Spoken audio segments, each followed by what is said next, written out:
നമസ്കാരം. 1000 കുറ്റവാളികൾ രക്ഷപ്പെട്ടാലും ഒരു നിരപരാധിയും ശിക്ഷിക്കപ്പെടരുത് എന്ന നീതിന്യായ വ്യവസ്ഥയെ മറികടന്ന് ഒരു കുറ്റവാളിയെ രക്ഷപ്പെടുത്താനായി 1000 നിരപരാധികളെ കൂട്ടക്കുരുതി കൊടുക്കുമ്പോഴും കറുത്ത മേലങ്കി അണിഞ്ഞ നീതിപീഠം നോക്കി ചിരിക്കുന്നത് പിച്ചക്കാരന്റെ കീശയിലെ ചീഞ്ഞുനാറിയ പച്ചനോട്ടുകൾ മാത്രം. പുഞ്ചിരി. ഹാ കുലീനമാം കള്ളം, നെഞ്ചു കീറിഞ്ഞ നേരിനെ കാട്ടാം. വളർത്തിയ എന്റെ പൊന്നുമോളെ പഠിപ്പിച്ച് കെട്ടിച്ചയക്കാതെ കർത്താവിന്റെ മണവാട്ടിയാക്കാൻ മടത്തിൽ കൊണ്ടാക്കിയത് എന്നതാ തോമാച്ച സഹിക്കുക.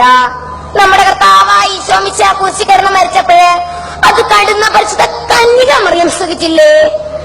എങ്കിൽ ഞാനൊന്ന് ചോദിക്കട്ടെയോ, നിങ്ങളൊക്കെ തെറ്റ് ചെയ്ത കുറ്റമേറ്റ് പറഞ്ഞ് കുമ്പസാരിക്കുന്നത് അച്ഛനോടല്ലയോ?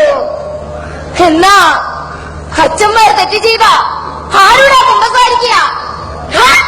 കഴിഞ്ഞത് കഴിഞ്ഞു. ഇനി പള്ളിക്കാർ തരുന്ന എന്താന്ന് വെച്ചാ അതും വാങ്ങിച്ചോണ്ട് ഇവിടെ അടങ്ങി നീ കഴിയാൻ നോക്കുന്നേ. വക്കീലേ, എനിക്കതറിയണം. കർത്താവിനെ സാക്ഷിയാക്കി കർത്താവിന്റെ പ്രമാണങ്ങൾ ലംഘിച്ചവർ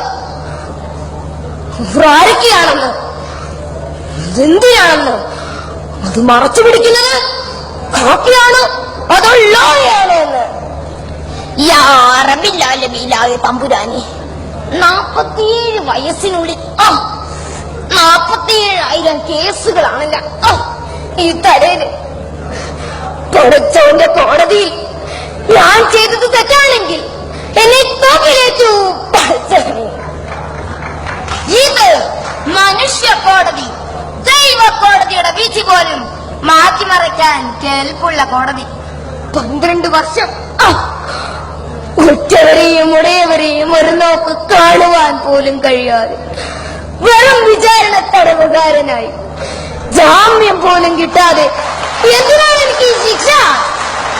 നിനക്ക് അധികാരമില്ലാത്തത് കൊണ്ട് ഷേക്സ്പിയർ പറയുന്നത് നീ കേട്ടിട്ടില്ലേ?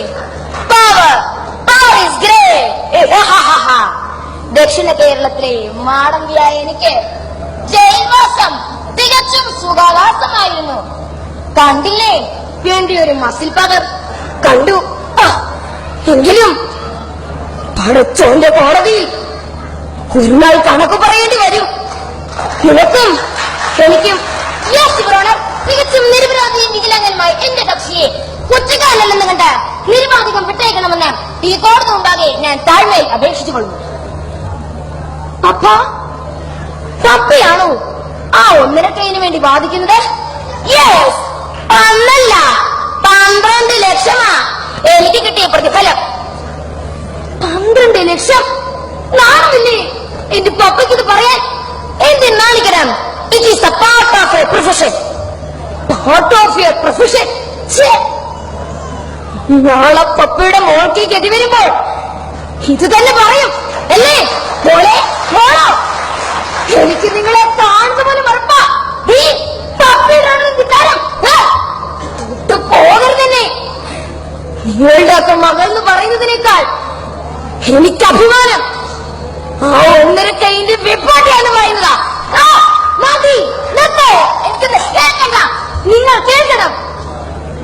കേരളത്തിലെ അമ്മമാരുടെ നമ്പരം, അവരുടെ മക്കളുടെ ആർത്തനാശം, നന്മ നിറഞ്ഞവനെ വിശ്വായെ, തമ്പുരാനെ, കൃഷ്ണ, ഗുരുവായൂരപ്പ, എന്റെ മകളെ തെരുവിലിട്ട് വെച്ച് ചീന്തിനെ അതിനുവേണ്ടി മൊഴിമാറ്റിയ ഡോക്ടറുടെ കോടതിയിൽ കള്ളസാക്ഷിയുമായി വക്കാലത്ത് പറഞ്ഞ വക്കീലിന്റെ തലയിൽ എടുത്തി വീഴ്ത്തണേ ഗുരുവായൂരപ്പ.